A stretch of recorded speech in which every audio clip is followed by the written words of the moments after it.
Du fragst dich, wie du solche sauberen Speedramps in DaVinci Resolve hinbekommst? Heute ist dein Glückstag, denn das wird das letzte YouTube-Video sein, das du zu Speedramps in DaVinci Resolve anschauen wirst. Und am Ende gibt es sogar noch einen kleinen Tipp, was ich sehe, was viele Leute nicht machen oder falsch kannst du es eigentlich nicht machen, sondern einfach nicht machen.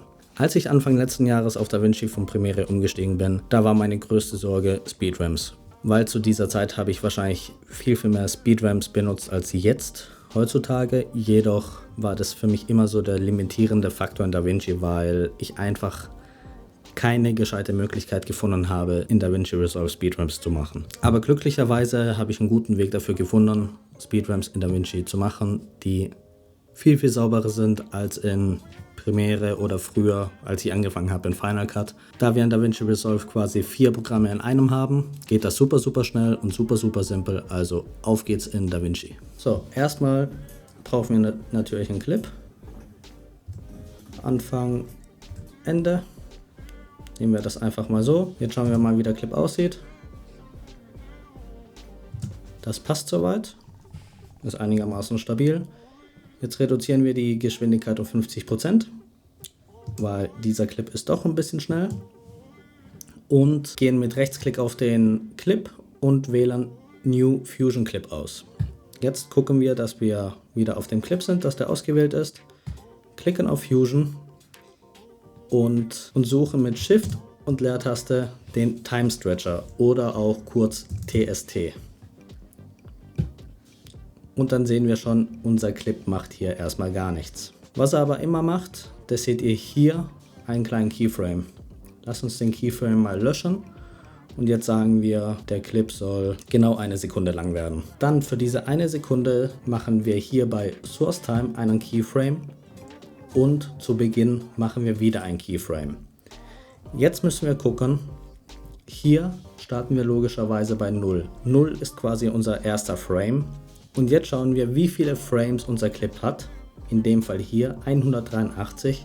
Und diese 183 soll unser letzter Frame sein. Dann gehen wir wieder hier auf unseren Keyframe. Da habt ihr auch die 2 Pfeile, wo ihr einfach hinteren auswählen könnt. Wenn ihr nach links wollt, wählt ihr wieder den ersten aus. So springt ihr immer zwischen den Keyframes hin und her. Dann müssen wir bei diesem letzten Keyframe 183 eingeben. Und ihr seht schon, der Clip fängt sich wieder an zu bewegen. Jetzt öffnen wir hier oben unsere Splines mit einem Clip und setzen den Haken bei Source Time bzw. Time Stretcher. Dann haben wir hier oben ein Symbol mit den 2 Pfeilern. Da klicken wir drauf und dann haben wir unsere Keyframes quasi, der erste und der letzte. Jetzt natürlich sehen wir haben eine lineare Kurve. Das heißt, der Clip geht von Anfang bis Ende in der gleichen Geschwindigkeit durch, was wir für eine Speedramp natürlich nicht wollen. So, was wir jetzt machen, wir beschleunigen den Anfang, sodass der Clip schneller wird und beschleunigen das Ende. Jetzt sehen wir hier am Anfang geht der Clip relativ schnell los. Dann haben wir wieder einen flacheren Teil von unserem Geschwindigkeitsverlauf und gegen Ende beschleunigt der Clip hier wieder. Da sehen wir auch, hier oben haben wir quasi die Zeit, unsere 24 Frames, solange wie der Clip am Schluss ist. Und hier haben wir unsere Frame-Anzahl. Wir starten bei 0 und ändern logischerweise bei 183. Jetzt schauen wir mal, wie der Clip im Moment aussieht. Weil wir sehen, wir haben einen schnellen Anfang, es wird langsamer und am Ende beschleunigen wir wieder raus. Das ist quasi alles, was ihr machen müsst bei einer Speedramp. Was wir jetzt aber auch noch machen können, nehmen wir wieder denselben Clip, verlangsamen ihn wieder um 50%, machen wieder einen Fusion Clip draus. Ich habe das mir alles per Shortcut hier auf die Maus gelegt, was alles ganz praktisch ist. Dann gehen wir wieder in Fusion, suchen wieder unseren Time Stretcher, dann gehen wir wieder ans Ende, dann haben wir hier wieder unsere 183 Frames. Was wir jetzt machen, wir gehen einfach mal in die ungefähre Mitte, geben hier unsere 183 ein, dann klicken wir hier wieder auf dieses Pfeilsymbol, dass wir alles schön sehen. Und was wir jetzt haben, wir beschleunigen unseren Clip im Moment linear zu unserem Endpunkt und gehen dann wieder zurück auf unseren Frame 0, dass wir quasi den Effekt bekommen, dass wir beschleunigen und wieder am Anfangspunkt zurückgehen. Manche machen das mit dem Clip einfach umkehren, aber das müssen wir nicht, weil so ist es viel, viel angenehmer und wir können viel, viel besser steuern, wie was am Ende aussieht. So, jetzt sehen wir das Ganze linear, was wieder nicht gut aussieht. Können wir hier den Anfang wieder beschleunigen. Dann beschleunigen wir das Ende wieder. Und bei dem mittleren Clip, hier haben wir jetzt ein kleines Problem. Wenn wir das so verstellen wollen, bekommen wir das nicht richtig hin. Also klicken wir auf den Keyframe und wählen dieses lineare Symbol aus. Oder auch nicht, sondern einfach delinken. Und dann sehen wir, dass das Ganze schön smooth aussieht.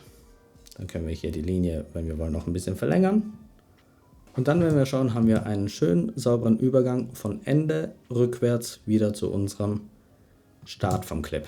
Ich hoffe, das war verständlich genug. Und am Ende sieht das Ganze nämlich genau so aus, dass wir zum Beispiel steuern können, dass wir einen sauberen Übergang haben zum nächsten Clip. Und das ist genau ein Fehler, was ich sehe, was viele nicht machen, dass sie nämlich vergessen oder nicht darauf achten, dass ihr nächster Clip nicht in die gleiche Richtung geht, wie der vorherige Clip geendet hat. Weil hier sehen wir zum Beispiel, das hier ist die gleiche Bewegung wie auch das hier und das hier theoretisch. Wenn wir jetzt aber diesen Clip nehmen, den wir vorhin als erstes gemacht haben und nicht umgekehrt haben, da sehen wir, er geht raus und hier geht er rein. Das heißt, das ist hier alles andere als harmonisch. Durch Speedramps wollen wir einen sauberen Übergang erzeugen und hier das hier ist schon wieder hart, weil es entgegengesetzte Richtungen sind. Also müssen wir immer darauf achten, unsere Shots so zu planen, dass wir in die gleiche Richtung gehen. Wie hier zum Beispiel, sonst sieht das Ganze einfach nicht sauber aus. Und genau das machen sehr, sehr viele falsch. Ich sehe das sehr, sehr oft und ich weiß nicht, ob das mein Empfinden ist oder ob Leute einfach nicht darauf achten. Aber genau das ist ein großer, großer Fehler, was viele Leute machen, meiner Meinung nach, bei Speedramps. Man kann eigentlich so leicht darauf achten, wenn zum Beispiel dein Clip in die falsche Richtung geht, dann spiel ihn rückwärts ab, also dreh den Clip um und vielleicht passt dann die Richtung. Schau immer, dass es in die gleiche Richtung geht. Wenn du jetzt sagst, okay, der nächste Shot muss aber in die oder die andere Richtung, dann kannst du mit einem Slow Shutter spielen. Du kannst, wie wir es bei diesem Clip hier gemacht haben, einfach in der Speedramp wieder zurückgehen auf den Anfang deines Clips, dass du vielleicht die Bewegung hast, die du da brauchst. So kannst du eben schauen oder im Edit eben planen, wie du die saubersten Übergänge bekommst. Und ein kleiner Tipp, was du auf jeden Fall brauchst, Motion Blur. Ich zeige dir kurz wie. Gehen wir mal kurz auf den Clip. Fusion wieder, Shift Space, dann geben wir ein Motion Blur, nehmen hier einfach das erste, dann schaut, dass ihr in der Mitte von dem Speedramp seid, hier oben auf Better, Motion Range lassen wir mal Medium und in der Motion Blur können wir dann schauen, wie viel wir machen wollen. So ist es natürlich viel, viel zu übertrieben. Ich bin eher ein Freund davon, es etwas runterzuschrauben, weil zu viel sieht nachher am Schluss tatsächlich nicht gut aus.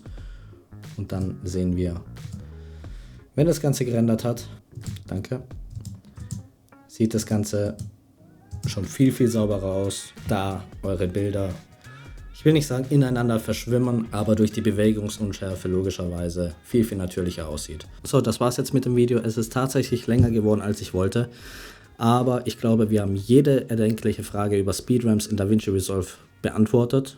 Und falls ihr sonst Fragen habt, lasst es mich in den Kommentaren wissen. Also der übliche Standard, abonnieren, Glocke, liken, falls euch das Video gefallen hat. Und wir sehen uns auf jeden Fall beim nächsten Mal. Ich habe einige gute Videoideen.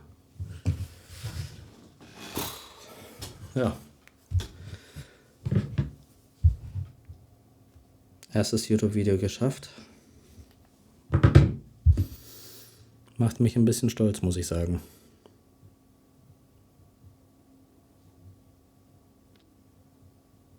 Bis dann.